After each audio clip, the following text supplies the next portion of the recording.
어서오세요. 어서오시고, 오후 축구 분석입니다. 꺼비님, 손분님 어서오세요. 어서오시고.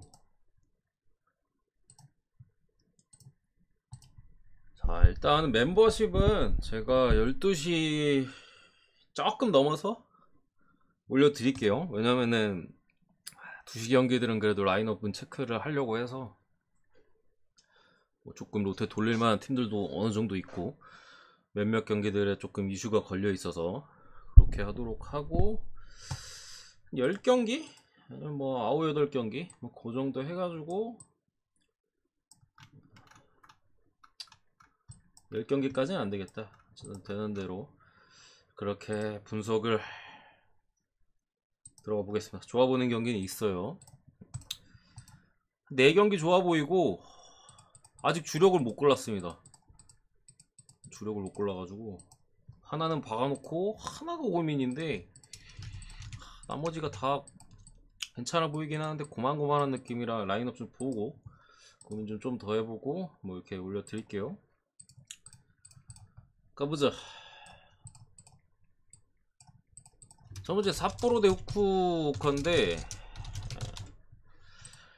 이 경기는 조금 어려워요. 사실 주력으로는 일단 못 찍는 경기라고 찍기 어려운 경기라고 말씀드리고 싶고, 왜냐면 삿포로가 요즘 폼이 좀 괜찮거든요. 기존에 원래 삿포로가 2선 자원들이 좀 부상이 있어가지고 상당히 외국인 감독이고 공격적인 팀이에요, 삿포로가. 근데 공격력이 안 터져지면서 좀 고전을 하고 있었는데 최근에 이제 부상 복귀한 선수들이 좋은 활약을 보여주면서 지난 경기 가와사키도 잡아내고 그 전에도 이제 이와타 상대로 대파하고 요코마리 상대로 무승부 캐고 그 전에 세레소 잡고 뭐 거의 4경기 동안 요코마리하고 비기고 나머지 가와사키 잡고 세레소 잡고 이와타는 꼴등이다 보니까 이제 4대 0으로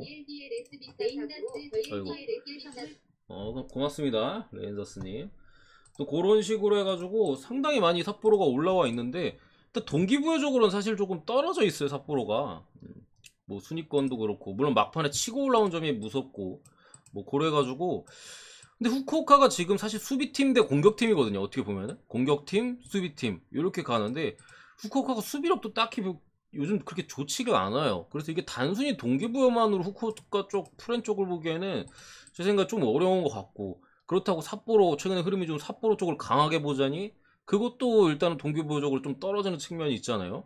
그런 부분에 조금 어려움이 있어서 접근한다면 뭐 부주력 내지 고배당 쪽에 가볍게 찍어볼 수 있다고 생각은 해서 일단은 배당은 좋기도 하고 전력적으로 부상자들이 복귀한과 동시에 확 살아난 삿포로 쪽을 일단은 보기로 하겠습니다. 그 레인저스님 제가 12시쯤에 12시 조금 넘어가지고 보내드릴게요. 라인업 좀 체크하고. J리그 두 번째 가와사키 대 시미즈. 여러분들이 또 이거 가와 쪽을 아마 많이 노리지 않을까 싶은데 기본적으로는 별로 좋아 보이는 사이즈는 아니에요. 이유에 대해서 말씀드리자면은 수비 쪽에 기본적으로 이제 가와사키가 지난 경기 때 부상자들이 또 추가되면서 좀 누수가 있는 상황이고, 공격 쪽에서도 이제 마르시뉴라고 사이드 쪽에 상당히 빠르고 기존의 주전 공격 자원이거든요. 얘랑 이제 이에나가였나 이름이? 걔랑 이제 좌우 해가지고 사이드 공격을 책임지고 있고, 전방에는 뭐 다미앙이 빠진 상황에서 고바야시가 뛰기도 하고 막 이런 식으로 로테이션 돌아가는데, 마르시뉴가 최근에 또 알 아흘리 중동 쪽으로 이적이 확정이 됐어요. 시즌에 9골이나 기록하고 있고 상당히 좋은 선수인데 빠질 수도 있습니다. 빠질 수도 있어요 오늘. 그래가지고 이런 부분도 있고 해서 라인업을 좀 체크를 저도 어쨌든 하고 싶고, 물론 가사키는 당연히 주력으로 안 찍습니다. 그런 부분이 있어서 체크를 하고 싶은 부분이 있다. 어쨌든 이런 부분도 있고, 가사키가 지금 어떻게 보면 이미 요코마리랑 승점 차이가 좀 벌어졌어요 사실상. 요코마리가 승점 5점을 남겨두고 있고 상당히 어려워진 가와사키의 상황이고, 상대는 더군다나 일단은 강등권 조금 위에 위치한 시미즈인데, 시미즈 같은 경우는 기본적으로 수비를 중간에 이제 감독 교체가 있었거든요. 그리고 그 감독 교체 이후에 상당히 수비적으로 라인을 내려서 가져가고, 전방에 이제 산타나 외국인 있어요. 그 놈의 이제 한 방을 위주로 경기를 하고, 그러면서 감독 교체 이후에 시미즈가 상당히 수비적으로 좋은 모습을 보이면서 산타나도 매 경기 거의 득점을 해주면서 좀 많이 올라왔다가 최근 경기에서 다시금 수비가 조금 불안한 모습을 보이고 실점도 늘어나면서 처져 있는데, 어쨌든 지금 가와사키도 담양도 없고 마르시뉴까지 빠진다면은 용병들이 공격 쪽에 많이 빠지는 거고, 시미즈 같은 경우도 지금까지는 안 좋았습니다만 지금 가와사키의 공격 쪽에 약간 창의 녹슨전도 분명히 있고 수비 쪽에 누수도 있는 가운데 이 경기가 무승부로 터지지 아니라는 법은 제가 볼 때는 없어 보입니다. 무승부의 쪽으로 기본적으로 보고요. 마르시뉴가 빠진다면은 무승부 가능성이 좀 높다 보고 마르시뉴가 들어온다면은 그래도 햄무 쪽의 가능성이 높지 않을까 이렇게 생각합니다. 비셀 고베 대 산푸이로. 고베를 제가 최근에 거의 다 뭐 배당 좋을 때 다 승승승승승승 보면서 고베가 어느덧 3연승인가? 이렇게 올라와 있죠. 지난번에도 고베 승 갔고 도쿄전부터 해가지고 고베 승승승 가가지고 배당 좋을 때 좋은 결과가 있었는데, 어쨌든 오늘 히로시마라는 상당히 이제 J리그 3위 팀 강팀을 이제 만나게 됐어요. 고베 같은 경우 강등권에서 이제 조금은 올라왔습니다. 조금은 올라온 상태지만 여전히 뭐 강등의 가능성이 있는 순위를 유지하고 있고 이 경기는 기본적으로 지금 현재 두 팀의 뭐 체력적인 상태나 이런 부분을 말씀드리면은 히로시마가 주중에 FA컵 일정이 있었어요. 개새끼들이 이거 못 이겨가지고 부주력 한폴 나겠네. 어디였더라? 교토상가 2군이 나온 교토상가 상대로 히로시마는 풀 주전이 나왔었고요. 이제 수비적인 실수로 인해서 동점골을 허용하고 연장 승부 끝에 히로시마가 올라갔습니다. 그 경기에서 히로시마는 풀 라인업을 내보냈었고요. 연장 승부 이후에 바로 주말 경기 고베가 최근에 상당히 흐름이 좋은 가운데 지금 히로시마가 좀 쉽진 않다. 더군다나 어쨌든 간에 히로시마 같은 경우에는 주전 라인업에 대한 의존도가 상당히 강한 팀이에요. 감독이 외국인인데 라인업을 안 바꿔. 그러니까 약간 욕심이 있어. 지난번에도 비슷한 설명을 드렸었는데 욕심이 있어가지고 그냥 계속 주전 라인업 갈아 넣는 거야. 근데 지난 경기 어쨌든 연장 승부까지 갔던 것도 있고, 오늘 경기 어쨌든 수비 쪽 3백을 히로시마는 주로 쓰는데 핵심이 이제 하야토가 경고 누적으로 또 결장합니다. 주전 라인업에 대한 의존도가 높은데 체력적인 연장 승부 끝에 이슈도 있고 거기에 이제 주전 센터백 핵심도 한 명 빠져 있다. 이런 측면을 봤을 때 더군다나 고베 원정 히로시마는 당장에 어쨌든 3위 자리나 뭐 2위 싸움 가와사키랑 하고 있긴 한데 일단은 컵 대회 뭐 르반컵이랑 일왕배 둘 다 지금 결승가 있거든요. 그런 상황에서 요거는 제 생각에 감독이 로테이션을 돌려줘야 되는 사이즈 같긴 해요. 왜냐면 이거 결승 갔잖아. 여기서 괜히 또 빡빡하게 굴렸다가 부상자 뜨면 안 되거든요. 그래서 라인업을 좀 확인해 볼 만한 경기고, 요 경기가 그나마 조금 히로시마 쪽의 긍정적인 부분은 배당이 잘 들어오는 배당이에요. 2.18 배당.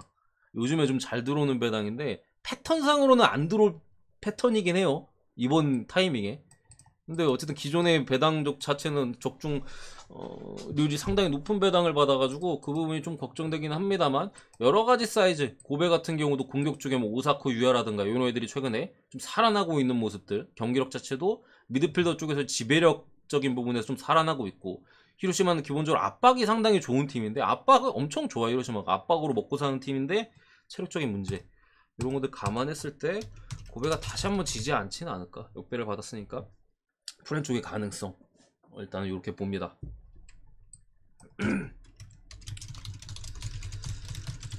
어서오세요. 자, 요코하마 마리너스 대 간바 오사카인데 요코가 지금 우승까지 승점 5점을 남겨두고 있어요. 현 시점에서. 간바 오사카는 17위죠. 17위. J리그는 제가 거의 전문가예요. K리그는 좀 중간중간에만 삐끗삐끗 많이 하는데, 근데 저번엔 또 FA컵 이랬다가 J리그 둘 다 붙어가지고 다 틀리긴 했는데, 원래 J리그는 제가 잘 안 틀리긴 하거든요. 그래가지고 어딨어, 간바 오사카가 지금 17위로 지금 상당히 많이 좀 떨어져 있어요.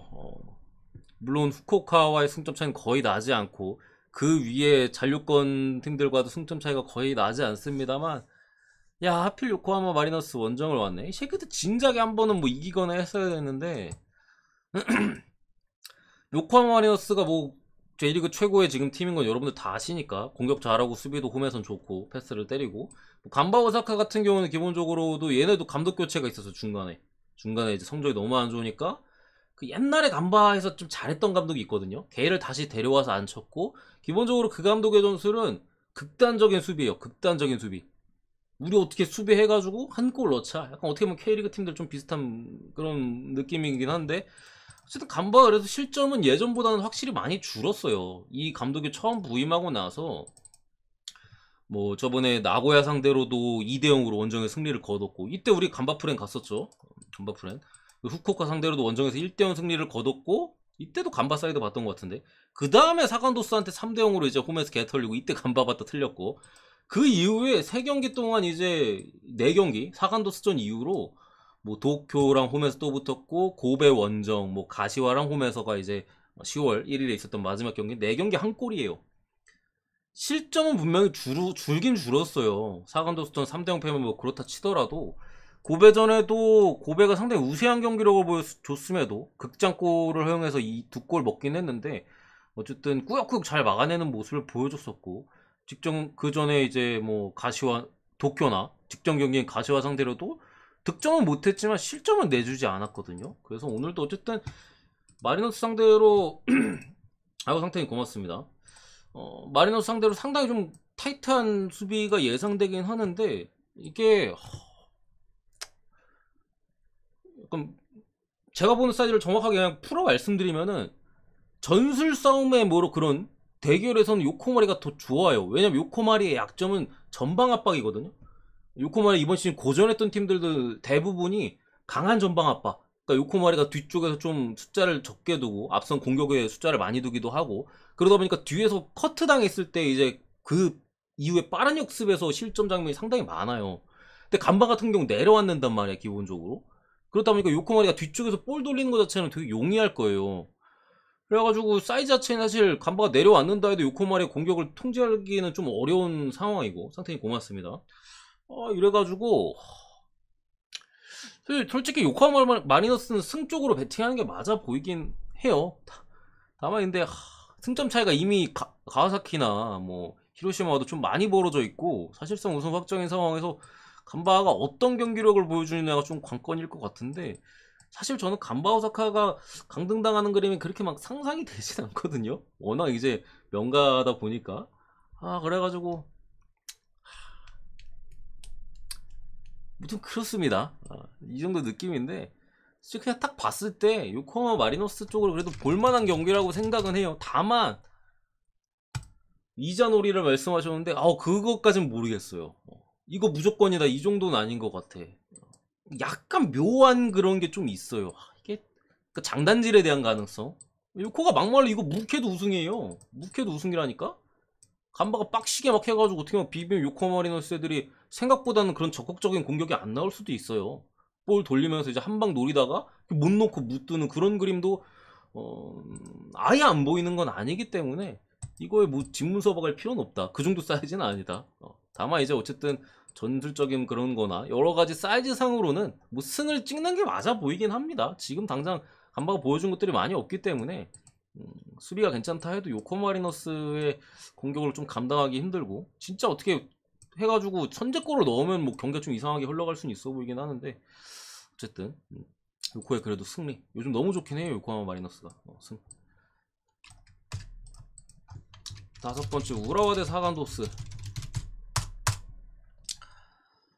자, 그 강등 버프가 무서워. 저도 강등 버프가 무서워요.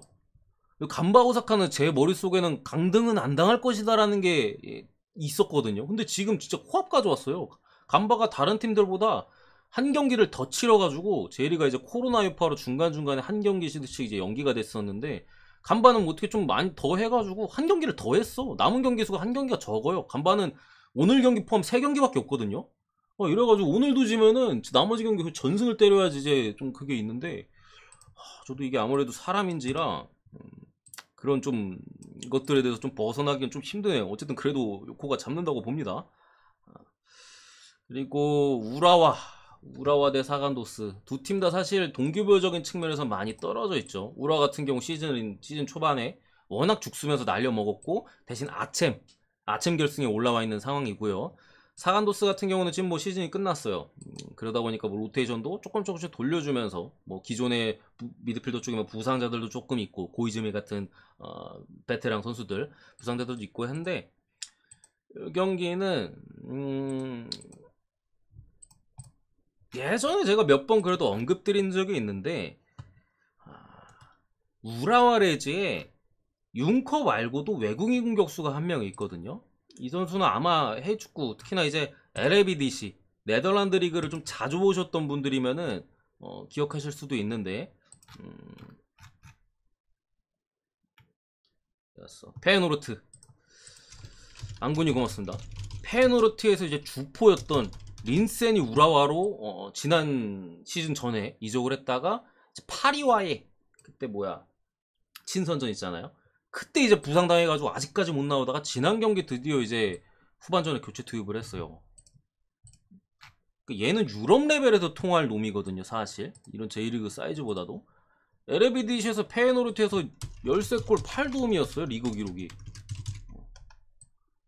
지난 경기나 여러 사이즈를 봤을 때 슈팅에 대한 감각은 여전히 살아있는 걸로 보이고 100%는 아닌 걸로 보이지만 오늘 어쨌든 선발에 대한 가능성이 분명히 있다. 드디어 돌아왔어요. 이런 부분 봤을 때 우라와가 남은 경기에서 지금까지는 사실 저도 우라와가 한창 잘 나갈 때는 승 많이 갔다가 아챔 그 정도 사이즈에서 이제 그때부터 이제 우라와를 안 가기 시작했거든요. 귀신같이 그때부터 우라와가 떨어졌고 다만 현재 타이밍부터는 우라와가 다시금 살아날 수 있는 원동력이나 특히나 사카이 같은 애들도 복귀했고 직전 경기 세레소전이나 그전에 히로시마전에 상대의 강한 전방 압박에 완전히 무너졌던 만큼 선수단 자체도 그런 위기의식들이 있는 상황이고 감독 자체의 인터뷰들도 우리가 그런 것들에 이제 대비를 하겠다.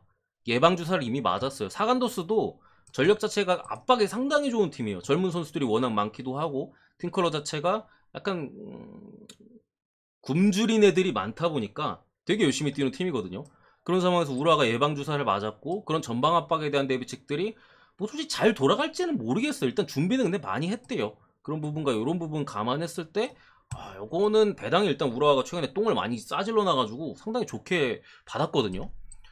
요거 제 생각에는 배당 대비 메리트가 좀 상당한 경기가 아닌가 생각을 합니다. 우라와가 잡을 가능성이 높다고 생각하고요. 때에 따라서는 마인 가능성도 충분히 있지 않을까. 린센 페노르트 주포를 한번 믿고 오늘도 최소 교체 내지 혹은 선발로도 뛸 수 있지 않을까. 라인업 보고 선발이면 더 좀 편안하게 찍을 수 있지 않을까 싶기도 하고 해배 자체도 우라 쪽으로 좀 빠지고 있습니다. 자, 표는 라인업 2시 경기들 좀 보고 해서 12시 조금 넘어서 보내드릴게요. 후원하신 분들. 그리고 가시와 대 세레소 오사카 이 경기 같은 경우도 최근 분위기가 잠잠해진 두 팀 간의 대결이고 상위권 팀들 간의 대결이에요. 두 팀 간의 승점 차이는 3점인가? 다시 한번 보자. 3점 날 텐데. 3점 차이가 나고 세레소 오사카가 한 경기를 덜 치렀어요. 그러니까 세레소는 30경기 했고 가시와는 31경기 한 상황이고 히로시마와의 이제 세레소 오사카가 지금 4위거든요. 오사카 지금 4위, 세레소가 지금 4위인데 3위인 히로시마와 승점 차이가 5점 납니다. 5점 나고 얘는 30경기 했다고 말씀드렸죠. 얘는 31경기 했어요. 그러니까 잡게 되면은 2점 차까지 줄어요. 히로시마 같은 경우 어쨌든 컵대회 결승에 올라와 있기 때문에 리그에서 밀린다 하더라도 컵대회 우승하면은 챔스 티켓을 얻는데 세레소 오사카 같은 경우에는 올라가야 돼요. 어쨌든 그런 부분이 조금 있는 상황에서 이 경기 같은 경우에는 기요타케의 폼이 상당히 좋다라는 말이 있어요. J리그도 좀 자주 보신 분들은 기요타케는 당연히 아실 거예요.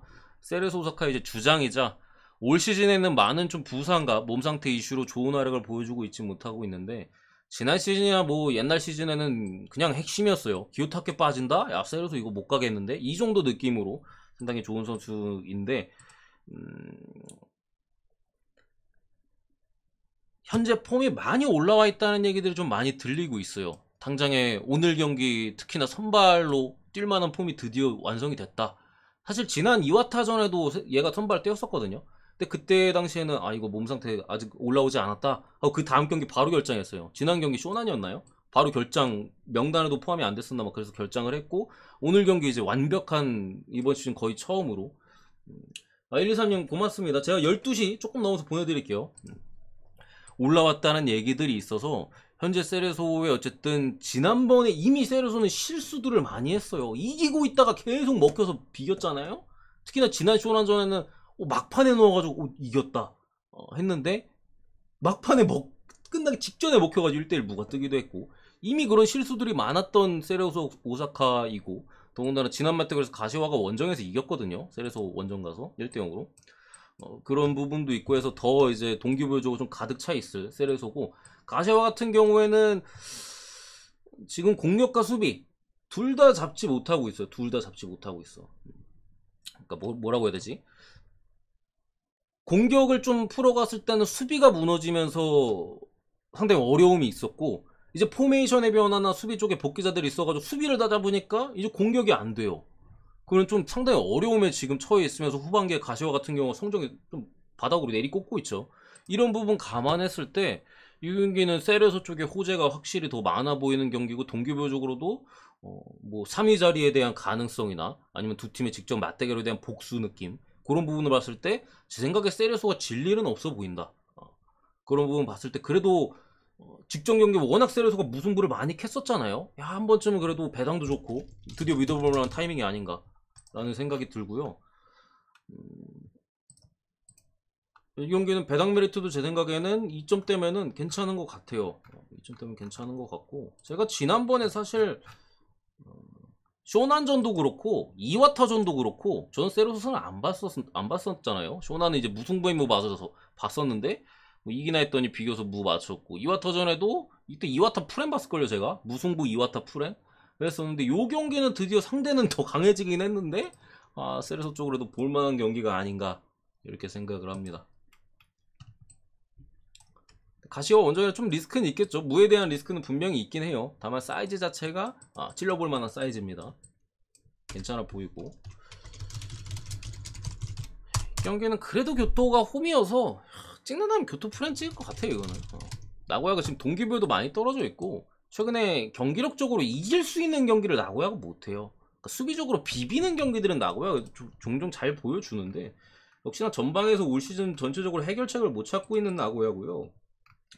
그나마 최근 뭐 8월 중순부터 해서 이긴 경기를 살펴봐도 홈에서 이와타 상대로, 이때 우리가 나고야 주력으로 가서 먹었던 것 같은데 1대0으로 간신히 이겼었고요. 그 다음에 아까 말씀드린 대로 간바한테 홈에서 2대0으로 지고, 그 다음에 후쿠오카 상대로 3대1로 이겼는데, 이 경기가 정확히 기억 안 나는데 나고야가 엄청 앞서고 있다가 후쿠오카 다 따라갔던 그 경기 같은데, 아무튼 두 번 다 한 골 차로 이기고, 이후에 고베랑 비기고 가와사키 비기고 히로시마 비기고 직전 경기 요코하마 마리너스한테 대파당했죠. 상당히 분위기도 안 좋고 동기부여도 지금 많이 떨어져 있는 상황에서 교토가 전체적으로 좀 똘똘 뭉친 느낌이 있어요. 뭐 2군 나와도 경기력이 나쁘지 않고 막 그렇더라고. 직전 경기 사간도스 원정에서 승리도 따냈고, 이런 부분 봤을 때 이거 솔직히 주력으로는 못 지을 것 같긴 해요. 교토가 그래도 믿을만한 팀은 아니어서. 근데 그래도 접근 한다 하면은 프렌 쪽의 가능성이 조금 더 높지 않을까, 이렇게 일단은 봅니다. 다만 저는 역배까지는 뜰까 이런 생각은 솔직히 좀 있어요. 역배까지는 나올까, 이 2.9배당이 모르겠네. 무튼 어쨌든 프렌 쪽을 봅니다. 프렌 쪽 배당 메리트가 막 있어 보이는 것까지는 모르겠어요. 1.51 배당이라. 그렇지만 프렌 쪽, 그다음 울산 전북 한번 볼까? 직접 맞대결에 바로 이제 에페컵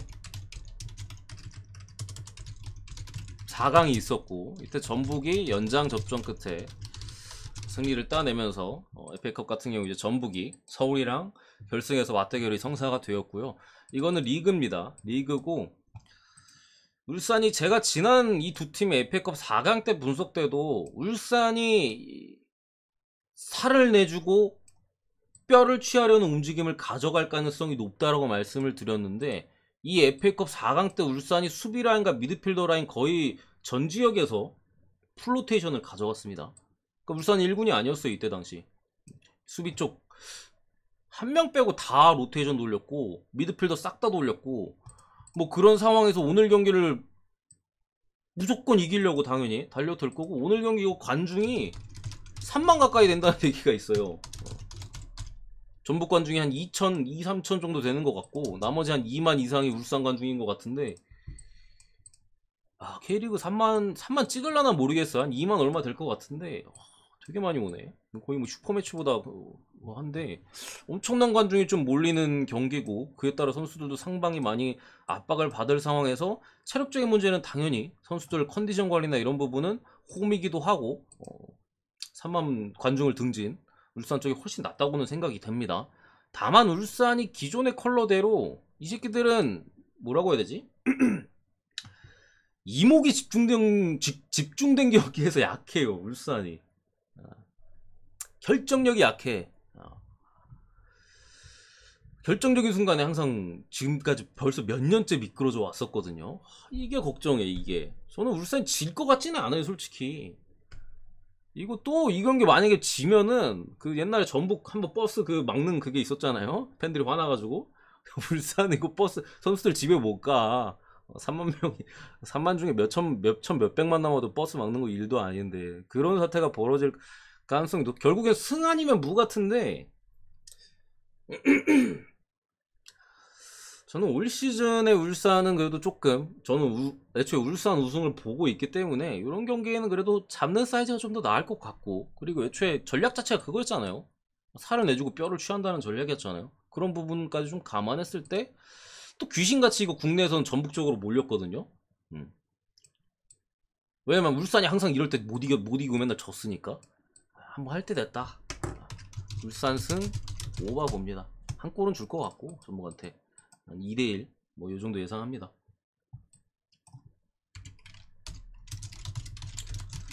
그리고 전북 애들이 그리고 몸 상태가 막 100%가 아닌 애들이 조금 있어요. 홍정호도 선발 가능성은 있는데 부상에 대한 이슈가 기존에 조금 있었기 때문에 100%는 아닌 것 같고 김진수도 뭐 A매치 기간이나 여러 차 해가지고 몸 상태가 100은 아닙니다. 이런 부분까지 감안해서 그래도 울산이 잡지 않을까. 울산도 아마노가 빠지긴 했어요.